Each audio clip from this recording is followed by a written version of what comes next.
Hey, cunts, don't forget to click the subscribe button. Okay, so there's some controversy about overfinance, I'm told. Is this true? Yes. Okay, well, let's do it now. What are the questions? The question was, we were speaking in the break. Oh, God, that's always a problem. If I wanted to be racist, I'd say, who the fuck were you talking to? But I'm not going to ask that question. Well, just, okay, you were speaking in the break. Go ahead. Regarding if we had to take the overfinancing in the percent of the revenue, or if we should make the salami, that's what you could say. Where we take it from the bank, so we have the 60. There's three portions of the financing model, right? There's the deal, there's the working capital, and then there's the overdraft stroke line of credit. Yeah. Salami. There are some institutions, not so much in Europe, but in the United States, that will ask you, is this a Peña salami deal? Meaning those three sections. But in small financial institutions, those three are under normally one credit guy, one credit committee. But on bigger banks, Deutsche, ING, Rabo, the working capital and the loan for the deal will normally be under one, but the overdraft is another one. And in some institutions, it's even divided into three sections. So you've got a $1 million deal, and you're going to do $500,000 seller equity, $500,000 commercial debt from the bank. Okay? Okay. Once that $500,000 credit is approved, the next shoe drops. Oh, by the way, working capital. I obviously need working capital. Now, a lot of credit officers will, on small deals, $10 million or less, will know that the entrepreneur, the you, isn't that sophisticated that you're going to need working capital. So they'll bring it up, and they're not trying to fuck you around. They'll bring it up at the beginning. So you've got $1 million deal. There's going to be 500,000 sellers. They'll call it seller's finance. We call it seller's equity. And the 500,000 commercial loan. But what they'll might ask you, what about working capital? When they ask you, what about more money? You always say yes. Irrespective of whether they bring up a number or not. Oh, yes. Okay. What you don't want is when they say, well, you know, part of that 500,000, we want to make it working capital. And then you say no. That's when you say no. On $1 million deal, you should have 100,000 working capital. Just as you should have approximately, now I'm talking about revenue on an overdraft or a line of credit, it's the rule of thumb is 10% of whatever the annual revenue is. So if your revenue is $1 million, it would be $100,000. So you ask them normally once you get the term sheet, and when you notice in the term sheet for the deal, it doesn't have no working capital, no overdraft is listed. That's the way you want it. Okay, so that gives you the opportunity to ask for both. And you say, oh, this is great, and assuming the terms are acceptable, et cetera, you don't just say, yes, this is great. And then your next approach to the financial system, who do I talk to, or what credit officer is responsible for working capital loans? Working capital loans. Now, sometimes it'll be the guy you're talking to, okay? But a good many times it won't be the guy you're talking to. Oh, that's Joe over in Capital Markets, or that's Joe or Sally or whatever the hell their name is in a different department. And working capital is really an amorphous. Unless you're in manufacturing or drilling, oil and gas business, where their working capital is attached to hard numbers. They know how much it is if you're going to drill 25,000 foot test wells. They know how much it's going to cost and how much working capital you're going to need. And working capital is very often associated with, in oil and gas, something's going to break. The drill bit's going to break. The pipe's going to break. So you're going to need money. Now, in some industries, they don't even call it working capital. They call it reserve. But it's normally the same. But it's a number. And the working capital is often where we fund ourselves. We fund ourselves. And there's nothing, as long as there's no covenant within the working capital papers, you can pretty much, do what you want with it, not run to Tahiti or shit like that. Oh, unfortunately, we have had some kids do that. But and then at the very end, the third is you want an overdraft. So you should come away with 3 credits. 3. Sometimes they'll try to squeeze the deal with working capital. And you fight like hell. If they'll expand the deal loan that equates to working capital, that's fine. But they'll, but you don't really, you didn't ask me for working capital, so we're making it part of the $500,000. That's what you don't want to do. You want them to be on the hook as much as humanly possible, and you want to be on the hook as least as humanly possible. Now, and when they look at it at the end of the day, 2 months later, 6 months later, and they sit down to analyze and they look at this, and some intern brings it to the credit officer. Do you realize that they squeezed this for this? They got this extra from us.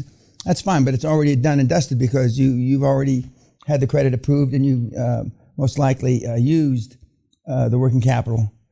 And to pay yourself the bonuses on the transactions, it's not at the close you're writing yourself a check. You understand? It's not at the, you get home, you get in the cab or wherever, then you figure out how you're going to pay it out in bonuses. But you've already got a rough idea in your mind. You're going to take a lion's share. The next most helpful board member is going to get the next amount. And even if a board member didn't do anything, he or she should still get some bonus because that'll incentivize them for the next deal. Well, fuck. I didn't realize if I actually worked, I was going to make $50,000. Yes, sir. On a small deal, say, I don't know, that you purchased an asset or a company for $1 million. Are these rent rolls again? On anything. Forevermore, he's rent rolls to me. Forevermore. I'm happy with that. Okay. But on a smaller deal like that, what would you expect to give your board members? From what to what? What range? On a $1 million deal? Yeah. Okay. The overfinanced, i.e., maybe part of the working capital, you're gonna have, let's say, $150,000. You take 50. You split out $75,000 to the rest of the directors, based on the one that did the most work, the highest amount, the one that did the least work, or no work, the least amount, and I keep $25,000 for reserve. They're going to get 5 to 10, maybe. No, they could get, if you've got 5 directors and you've got 125 to split up, they're going to get 25 each, average. Okay. You give one of these directors. You're taking 50. You're taking 50, so there's 100 left. So. Okay, so they're going to get 20 each. Gone out, so 75 left. 75 for 5 people, and maybe one guy will get 30 and one guy will only get 15. You get a director 15, 20, 25 grand in a professional way. You own them. I mean, you just flat fucking own them because they have never been paid. You will not find, other than do one of my mentees, you will never find a director that got paid per transaction. You're not going to find any. They don't exist.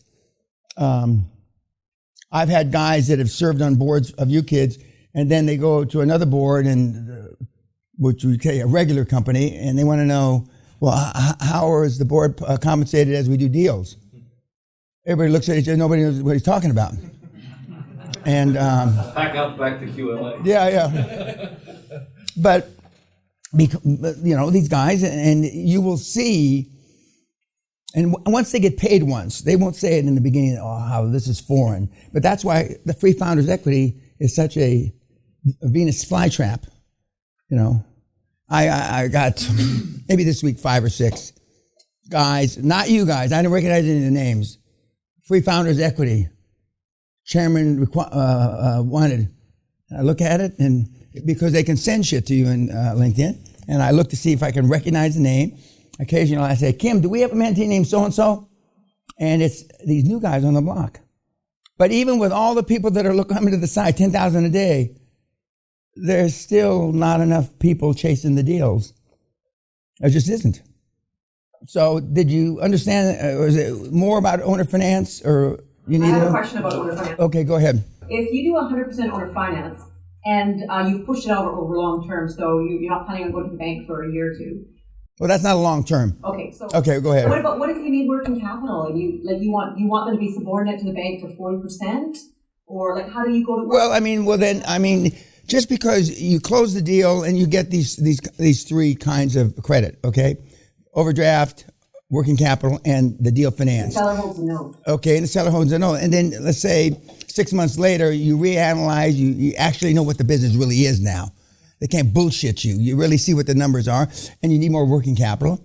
You go to the bank. Now, in the agreement that you've got with the seller, they need to understand that capital requirements, which includes working capital, et cetera, CapEx, they're going to be subordinated to that because it's a bank loan, and no bank is going to go underneath these sellers no matter what. And in the agreement, of course, they'll say they didn't read the agreement, even though they initialed that very paragraph. And you may have some speed bumps in that. But after you show, remember, you want to sign the agreement, initial every page. And I mean, I have them initial every paragraph because it's the page. They initial the page at the top. And that's why people have them initial the top of the page and the bottom of the page. But they're presumed to read everything in between, but they don't. And they go to court and they say, well, I never read that. I just was told to initial. I did. Well, but you initialed that very paragraph, Mr. Jones. Okay. And so then you initial the top, the bottom, and every paragraph. Then the jury and the judge or the judge will tend to believe you that they're just trying to weasel out of that requirement. But you can go back to the bank again. Can you set a certain percentage in advance so that there's no issue? Like, give me an example of what you mean. Well, say you know that you might need $100,000 working capital. Can you set 10% of the sale is available right now? No, because then they say, well, why don't you borrow it now? Why don't you borrow it now? And he needs a new boat. Okay. Well, no, I know she wasn't thinking that at all. Yeah. Wait a minute. Did I answer your question? Yeah. Yes, sir. So after that, you come back to the line of credit loan. And the last few hours, it always comes down to, how do I get money? I mean, I could just blueprint this, boilerplate it. Okay, go ahead.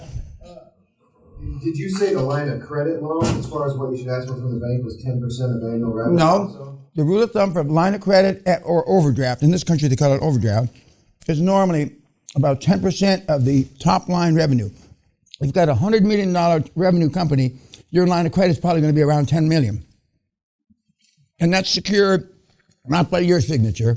It's secured by the company, the revenue, the assets, not by you. How does that fall into your debt service ratio at that point? Because it can affect it. Of course it can. But remember, we're going under the presumption that you're going to make these businesses better. Now, I know you're not.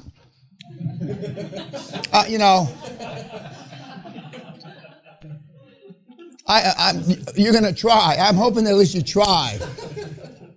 And you don't run to Tibet like some of my former mentees.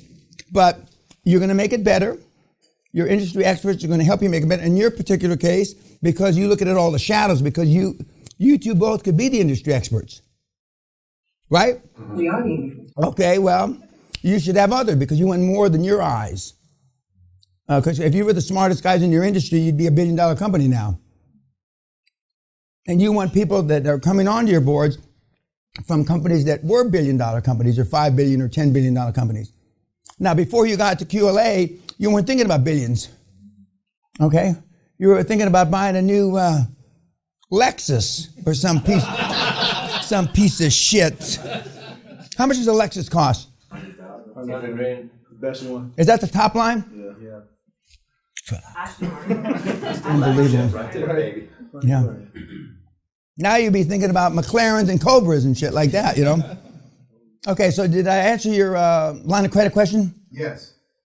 Okay. And once you get them to say yes, I mean, assuming you perform, which is a big assumption, I mean, they say yes. I really need this extra working capital to make, we underestimated this. Interest rates, this is probably not the case. Interest rates went up 50. I guarantee you, if interest rates go up 50 basis points, 0.5%, I mean, the working capital line at the banks are longer because right now we're in almost giveaway money-free scenario, and so they're not anticipating. Interest rates, I've only seen interest rates, I think, go up 150 basis points, 1.5 one time in all the years I've been around, and Panic City.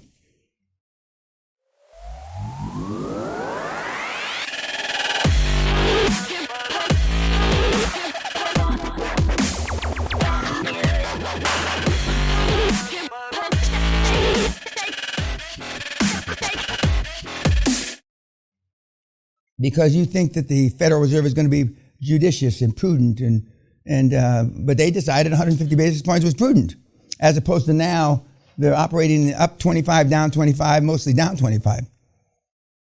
And but you got to perform. Now, some of the banks that I've seen SBA loans where they expect you to perform at some minimum rate, return on the assets or something. I don't like those kind of loans because you never know what's going to happen. And they're not interested in the excuses why you didn't do it. And a lot of the covenants are, if you don't do it in one quarter, you're in default the second quarter. Period of time to cure time. Correct. Yeah. Then you've got a cure time. How much time you have to make it well again? But again, these guys that are keeping cash in a cigar box, have no internet presence, etc. You can really increase their businesses without. I'm not saying without too much effort, but certainly with the effort that they haven't deployed. And normally, the small businesses don't deploy this effort because it costs money. And they're living paycheck to paycheck, or their mentality is paycheck to paycheck. Their mentality is living hand to mouth.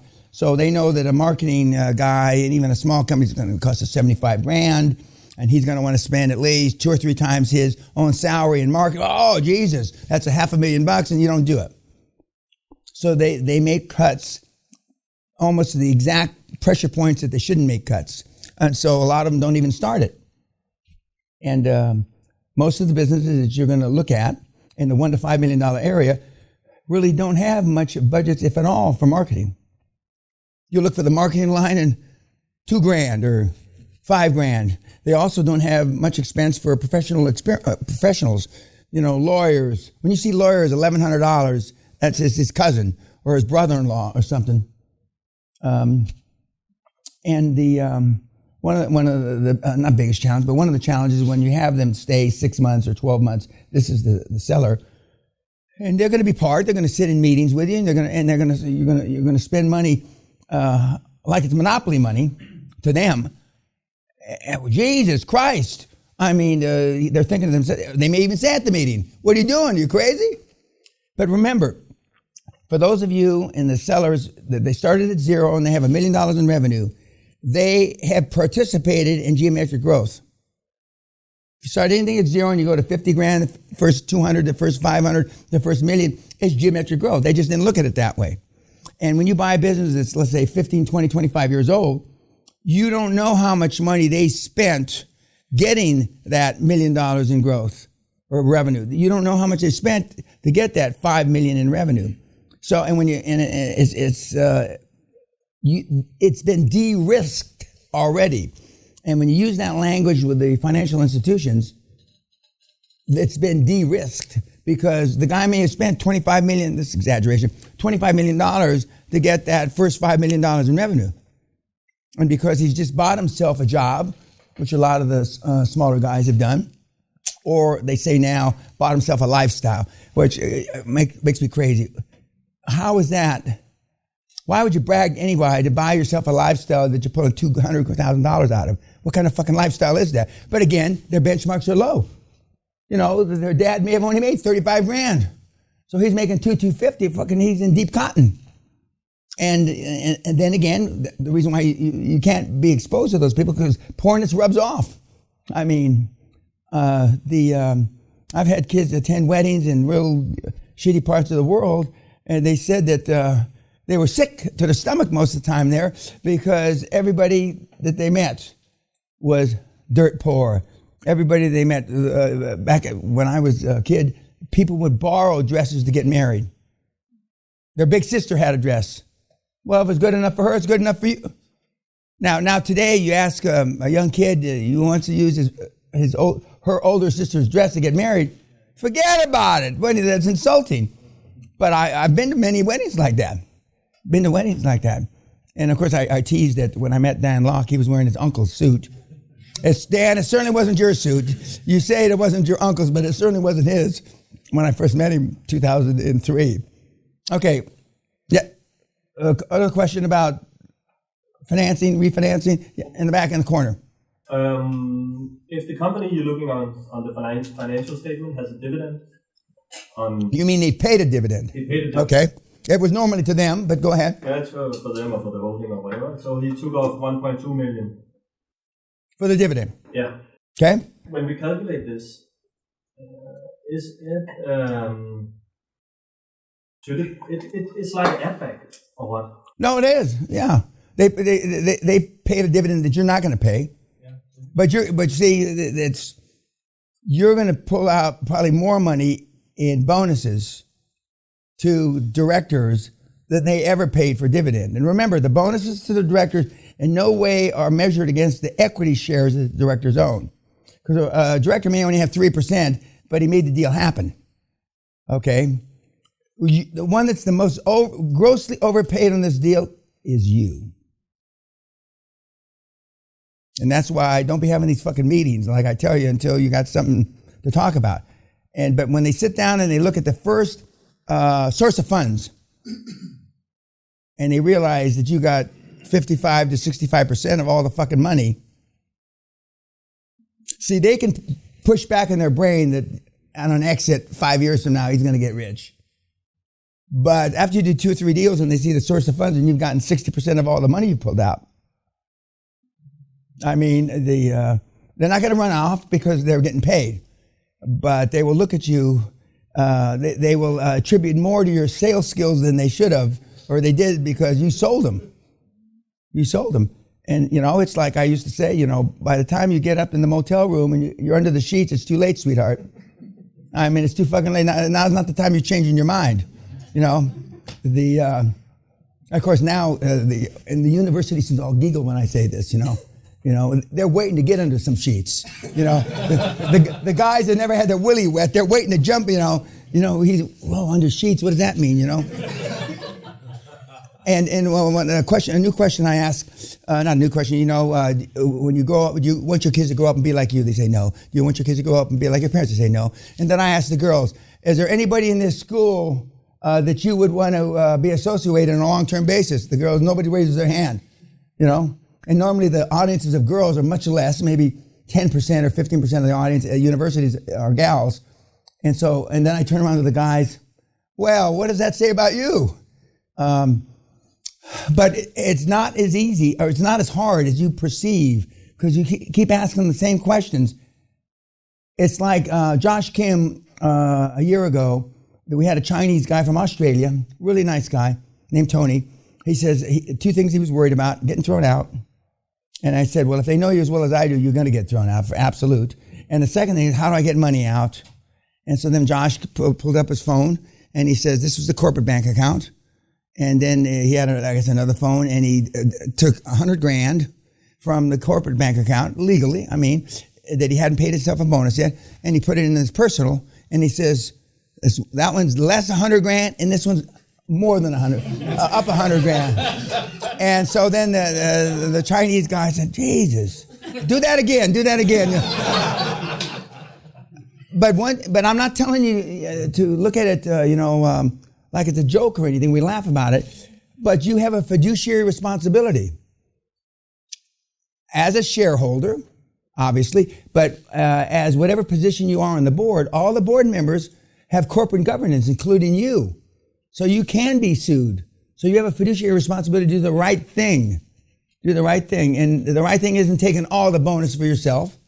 It may feel good, feel the best, but it's not the right thing to do. And 99 times out of 100, the board will give you sage advice. Maybe we shouldn't pay out $1.3 million out of the $1.5 million, because they're thinking maybe that doesn't look right.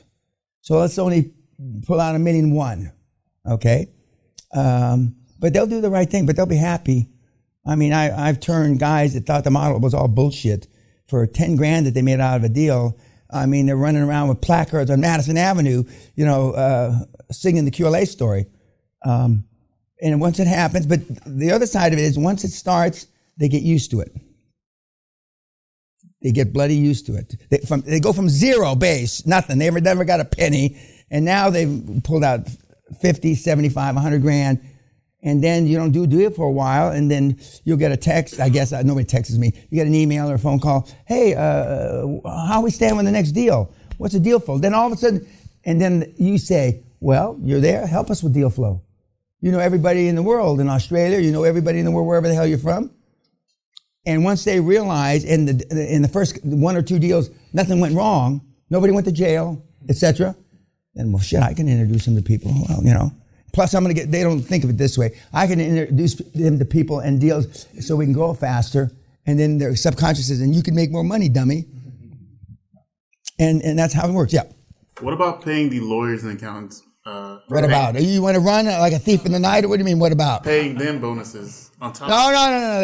They absolutely, they conflicted out. Now, the lawyer and the accountant on the board are there because they don't have a conflict. They can get paid, okay?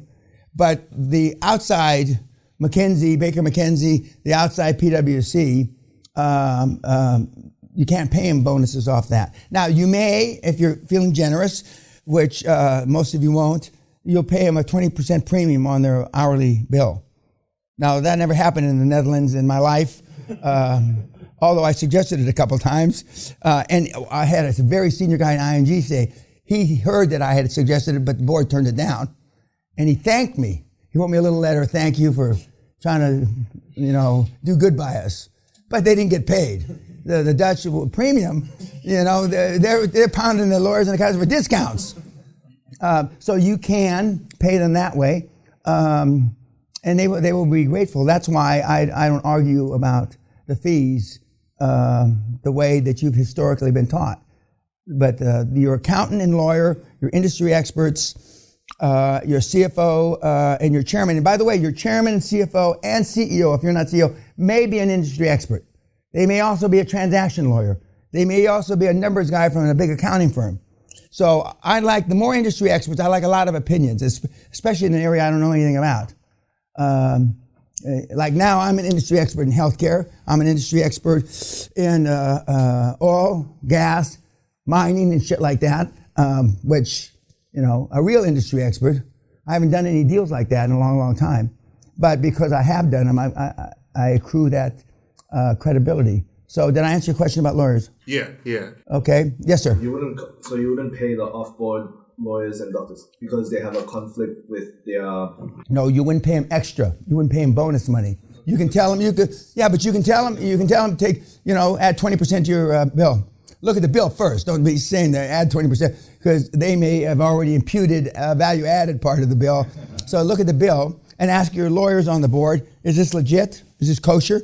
And they say, what's on the high end?